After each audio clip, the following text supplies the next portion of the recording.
You might feel unseen today, like your struggles, your tears, your fears all hidden beneath a smile no one notices.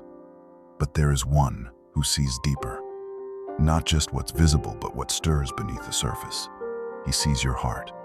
David wrote in Psalm 33, 18-19, "But the eyes of the Lord are on those who fear him, on those whose hope is in his unfailing love, to deliver them from death and keep them alive in famine." Even when everyone else looks past you, his eyes are fixed on you. When you fear the silence, he's watching. When you wonder if anyone cares, he cares most. Psalm 139, 23, 24 says, "Search me, God, and know my heart. Test me and know my anxious thoughts. See if there is any offensive way in me, and lead me in the way everlasting." Not because he doubts you, but because he loves you too much to let you stay stuck. He looks for the hurt, the lies, the fear, so he can bring healing, truth, and freedom. Even when you try to hide, he sees. Even when you hide away, he watches. Even in your shame, he knows. He isn't surprised by your tears, your secrets, your mistakes.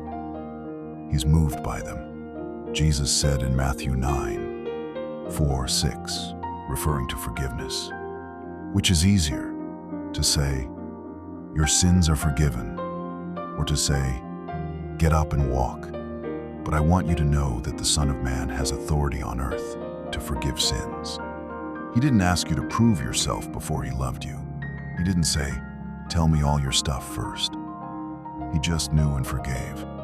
He sees what you've been through, what you've tried to hide, what weighs heavily in your chest. And he says, "You're forgiven, you're free, you're seen." Isaiah 41, 10, 13 reminds us, "So do not fear, for I am with you. Do not be dismayed. I will strengthen you and help you. I will uphold you with my righteous right hand." When anxiety whispers lies, it isn't because they're true, it's because you forget. He sees the battle you're fighting. He knows your steps, your sorrows, your long nights, and he is still with you, still holding you. Psalm 147, 3 tells us, "He heals the brokenhearted and binds up their wounds." The parts of you that ache, the dreams that died, the hope that feels dormant. Nothing escapes his attention. He notices every crack and brings tender repair. Maybe you've tried to look perfect, speak louder, fix yourself, but you can never hide. And thankfully, you don't have to. In Hebrews 4, 15-16 we read, "For we do not have a high priest who is unable to empathize with our weaknesses.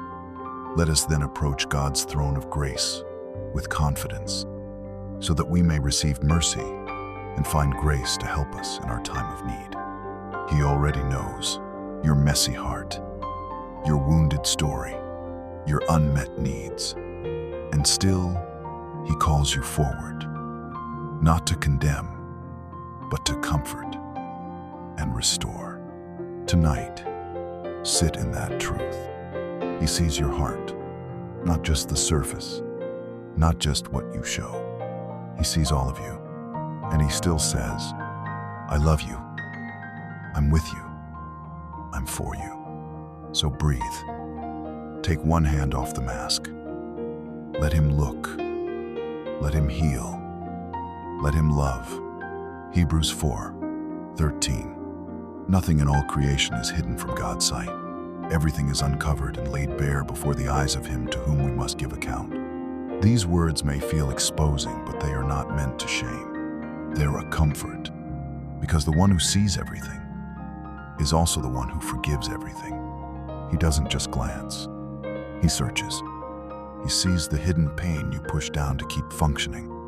He sees the dreams you buried, thinking they were too broken to resurrect. He sees the longings that are too fragile to speak aloud. And instead of turning away, he draws closer.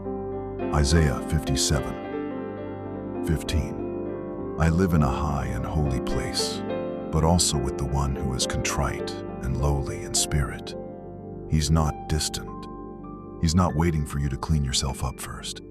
He is already present in the mess, not after it.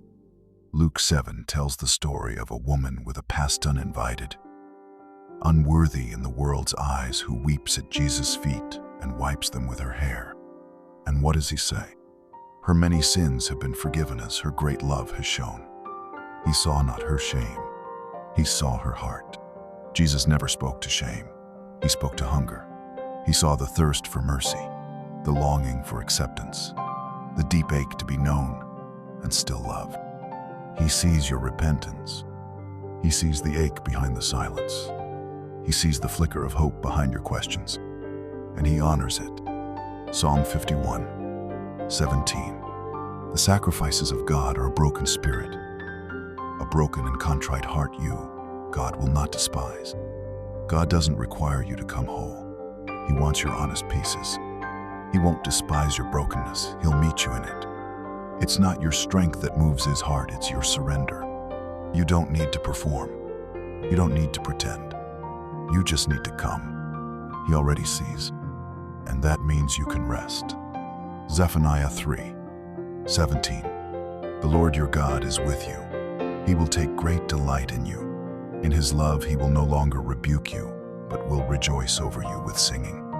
Rejoice, not when you're better, not when you're cleaner.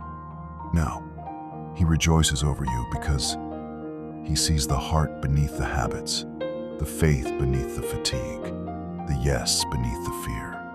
You may have lost hope in yourself, but he never has, because his love never depended on your performance, only his promise. You may wonder, but how could he still want me after what I've done? Jeremiah 31:3 answers, I have loved you with an everlasting love. I have drawn you with unfailing kindness. That love doesn't change with your mistakes. It doesn't waver when you stumble. It simply waits. He sees your heart, even when it's messy, unsure, tired, afraid, and he says, you're still mine. Psalm 34:18. The Lord is close to the brokenhearted and saves those who are crushed in spirit. Not watches from afar, not notes it silently, but comes close. His presence doesn't wait for you to stand tall. He kneels beside your lowest place. You've cried alone before, in your car, in the dark, under a blanket of silence you didn't ask for, but not one tear has fallen unnoticed. Psalm 56:8 says, you keep track of all my sorrows. You have collected all my tears in your bottle. You have recorded each one in your book. Each tear, each sigh, each restless night, not wasted, not missed, seen, stored, treasured. In John 11, Jesus arrives at the tomb of his friend Lazarus. He knows resurrection is coming, and yet he weeps. Why? Because he saw the pain in Mary's eyes, because he entered the heartbreak even though he could fix it. He didn't rush the process. He stood in it with her. That is who sees your heart. A God who joins your sorrow, not just your victory. Who sits with you in the grief, even when the miracle is near. He sees not just what you lost, but what you hoped for. He sees the dreams that felt safe to no one but him, and he treats them as sacred. Romans 8:26 says, the Spirit helps us in our weakness. We do not know what we ought to pray for, but the Spirit himself intercedes for us through wordless groans. Even when you don't have the words, he hears your spirit. You don't need perfect prayers. You don't need poetic expression. Your sigh is enough. Your silence is enough. Your presence is enough. He sees your trying. He sees your staying, and he loves you for both. Isaiah 49:16. See, I have engraved you on the palms of my hands. Your walls are ever before me. You are engraved, not just remembered, not penciled in, written in eternity. He doesn't forget you between blessings. He doesn't overlook you in the crowd. You're always in his line of sight. This isn't distant sympathy. This is divine intimacy. The look that pierced Peter's soul after his denial wasn't to shame him. It was to say, I still see you. I still love you. Come back. You are not invisible. Even if people pass you by, even if you feel like a background character in your own life, even if you think no one sees what you carry, God sees. And that means everything that feels invisible is already in his hands. Do you feel that gentle pull? It's not pressure, it's invitation. To stop hiding, to stop proving, to just come close. Because in this holy gaze, the one that looks past everything, you are not undone. You are home. Luke 15:20. But while he was still a long way off, his father saw him and was filled with compassion for him. He ran to his son. He saw him from far away.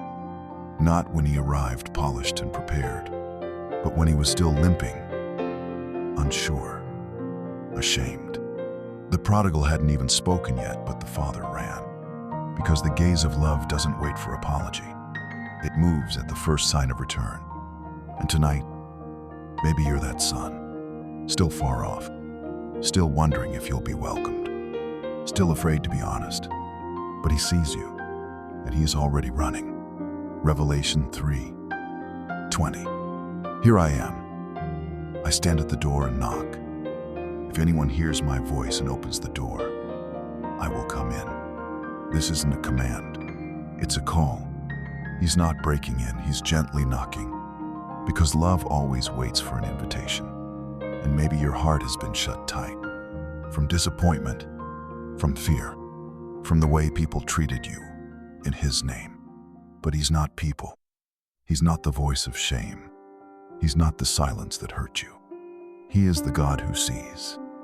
And when you open even just a little, he steps in with peace, with truth, with arms that carry what you can't. Jeremiah 17:10. I, the Lord, search the heart and examine the mind, to reward each person according to their conduct, according to what their deeds deserve. Yes, he searches. Yes, he sees it all. But his desire isn't to expose you. It's to free you, because your heart isn't a threat to him. It's his treasure. In Psalm 73:26, we read, My flesh and my heart may fail, but God is the strength of my heart and my portion forever. Even when you're weak, even when you don't feel worthy, he holds your heart steady. You were never meant to carry it alone. He knows its weight, its story, its battles, and he never asked you to be perfect, just present. So tonight, breathe. No more hiding, no more hustling, no more pretending. Let him see you. Let him hold you. Let him speak into the very place you thought was too broken to fix. Psalm 32:7. You are my hiding place. You will protect me from trouble and surround me with songs of deliverance. Yes, he sees your heart, but he doesn't just stare at it from a distance. He surrounds it, covers it, sings over it, because you are his, and nothing can change that.